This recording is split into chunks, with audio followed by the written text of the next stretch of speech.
क्रिस्त में मेरे प्यारे भाइयों बहनों और बच्चों, आप सभी को मेरा प्यार भरा जय यीशु। भाइयों और बहनों, आज हम सामान्य काल के तीसरे रविवार में प्रवेश कर रहे हैं और आज का जो पहला पाठ है नबी योनस के ग्रंथ से लिया गया है, जहां पर हम देखते हैं कि किस प्रकार ईश्वर योना को बुलाहट देते हैं और वे उन्हें महानगर निनवे देश भेजते हैं। वहाँ पर वे उन्हें लोगों को चेतावनी देने के लिए भेजते हैं, कारण कि वहाँ के जो लोग रहते हैं पापमय जीवन जीते हैं और ईश्वर उनके जो पाप के कारण ईश्वर उन्हें दंड देना चाहते हैं और इसलिए वे योना के द्वारा उन्हें चेतावनी देते हैं कि 40 दिन बाद ये शहर पूर्ण रूप से बर्बाद हो जाएगा। और हमें बताया गया है कि जो निनवे देश है बहुत बड़ा शहर है, कम से कम 3 दिन लगते हैं उस देश को या उस शहर को पार करने में। जब नबी योनस लोगों के बीच में जाता है, वह कहते हैं कि ईश्वर की जो ये बुलाहट है, ईश्वर ने जो मुझे आदेश दिया मैं आप लोगों के सामने ये प्रस्तुत करता हूँ। और कहते हैं कि समय थोड़ा बाकी है और जो आपका जो देश है, आपका जो शहर है वह पूर्ण रूप से बर्बाद हो जाएगा।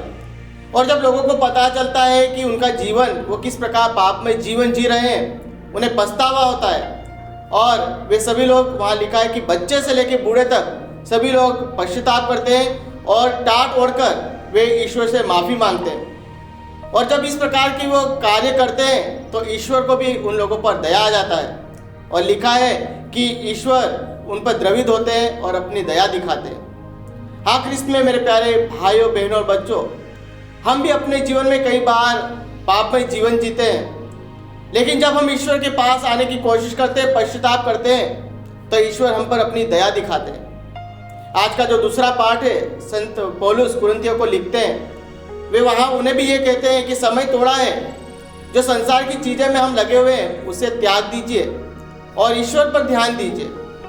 हमारे लिए भी एक चेतावनी है। कई बार हम संसार की चीज़ों को महत्व देते हैं, संसार की चीज़ों को देखते हैं, लेकिन ईश्वर ने जो हमें बुलाया है, हमें ईश्वर की ओर पर आकर्षित होना है, ईश्वर की ओर भी ध्यान देना है। आज के सुसमाचार में हम देखते हैं कि यूहन्ना बपतिस्ता जो गिरफ्तार किए जाते हैं और उसके बाद प्रभु यीशु गलीलिया आते हैं और वहाँ पर वे सुसमाचार का प्रचार करते हैं। प्रभु यीशु आते हैं और लोगों के बीच में प्रचार करते हुए कहते हैं कि समय पूरा हो चुका है, पश्चाताप करो और सुसमाचार में विश्वास करो। और इस प्रकार प्रभु अपना सुसमाचार की घोषणा करते हैं। और वहाँ से प्रभु यीशु जब आगे बढ़ते हैं तो वह गलीलिया के समुद्र के किनारे पर वहाँ सिमोन और उसका भाई अंद्रियास उन्हें देखते हैं और वे कहते हैं कि मेरे पीछे चले आओ। जो सिमोन और अंद्रियास वो अपने नाव में बैठकर जो जाल फेंक रहे थे, लेकिन जब ईश्वर का बुलावा उन्हें मिलता है तो वह तुरंत सब कुछ छोड़कर वे ईश्वर के पीछे हो लेते हैं। उसके बाद हम देखते हैं प्रभु यीशु जब आगे बढ़ते हैं तो वहाँ पर वे याकूब और उसके भाई यूहन्ना से मिलते हैं। वे अपने पिता के साथ नाव में जाल की मरम्मत कर रहे थे। फिर वहाँ प्रभु उन्हें भी आमंत्रित करते हैं कि मेरे पीछे चले आओ। तो याकूब और यूहन्ना वे भी सब कुछ छोड़कर प्रभु यीशु के पीछे हो लेते हैं और प्रभु यीशु कहते हैं कि मैं तुम्हें मनुष्य के मछुए बनाऊंगा। हाँ, क्रिस्त में मेरे प्यारे भाइयों बहनों बच्चों, ईश्वर का बुलावा जब हम स्वीकार करते हैं तो ईश्वर हमें भी मनुष्य के मछुआरे बनाते हैं। क्या होता है मनुष्य के मछुआरे का मतलब? अर्थात हमें लोगों को ईश्वर के सुसमाचार का प्रचार करना है। ईश्वर ने हम सभी को किसी पर्पस के साथ, किसी उद्देश्य के साथ इस संसार में भेजा है और उस उद्देश्य को हमें पूर्ण करना है और वही बुलावा ईश्वर ने हमें दिया है। हमें लोगों के पास जाकर सुसमाचार की घोषणा करना है। ईश्वर ने हमें वह बुलाहट दी है, बस उससे पहले हमें चाहिए कि हम अपने जीवन में पश्चाताप करें, क्योंकि समय थोड़ा बाकी है।